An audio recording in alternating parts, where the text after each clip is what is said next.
Pope Francis has recently proclaimed Karol Wojtyła, better known as Pope John Paul II, a saint. This is one of the quickest elevations to sainthood in centuries. But what did he do?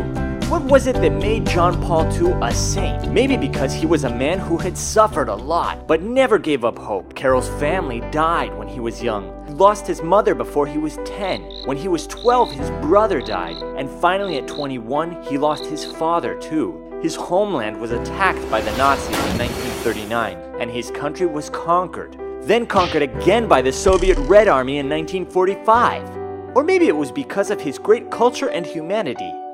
John Paul II was passionate about life. He loved sports and the beauty of the outdoors. Even as cardinal, he continued to ski and kayak. He loved poetry and was an actor, dreaming of life in theater. Under the Nazi regime, he worked hard in a quarry and came to know the life of a laborer. He was also exceptionally bright and thrived as both an academic and charismatic teacher whose classrooms overflowed with young students. Or maybe because he traveled so much and reached out to so many people.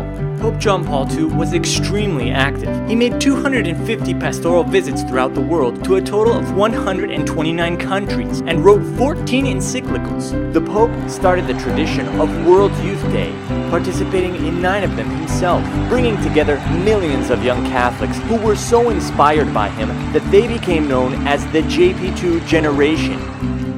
Or perhaps because he was a champion of human rights. During his days in Poland, he witnessed firsthand the consequences of oppressive governments that took the lives of the weak and defenseless. These experiences inflamed in him an ardent conviction to fight against ideologies. Thanks to this, he played a key role in bringing down the Iron Curtain, and with it, the collapse of the Soviet Union. Now, certainly, all of these things are important, but aren't we forgetting the most essential element? John Paul II is being named a saint above all because he placed Christ at the center of his life and accepted the great mission that Christ offered him every day with love and hope. JP2 certainly underwent a lot of suffering. It was his father's faith and life of prayer that were like a first seminary for him. Witnessing the sacrifices made by his friends and countrymen in the face of great persecution, even to the point of giving their lives, he learned to trust that hope was stronger than fear and love stronger than death. He lived this lesson when an attempt was made on his life. With hope, he overcame the fear and agony of those days, and with love, he sought out the man who had shot him to personally forgive him. JP2 wasn't just active, he was deeply apostolic in everything he did. He knew that the crowds that came weren't there just because of him, but rather because people really hungered for God. As a champion of human rights, JP2 fought for the unborn, the sick, the elderly, the poor, and the oppressed.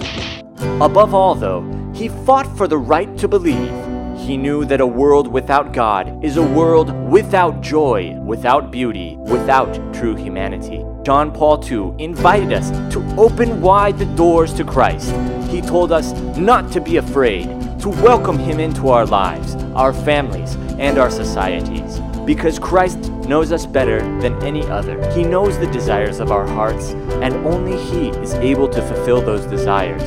John Paul II knew that Christ called him to serve, and so he poured out all of his gifts and talents, his strength and his health to the very end to show us Christ. And that is why we celebrate him now as Saint John Paul II. Christ was the center of his life. He was his joy, his strength, and his greatest love.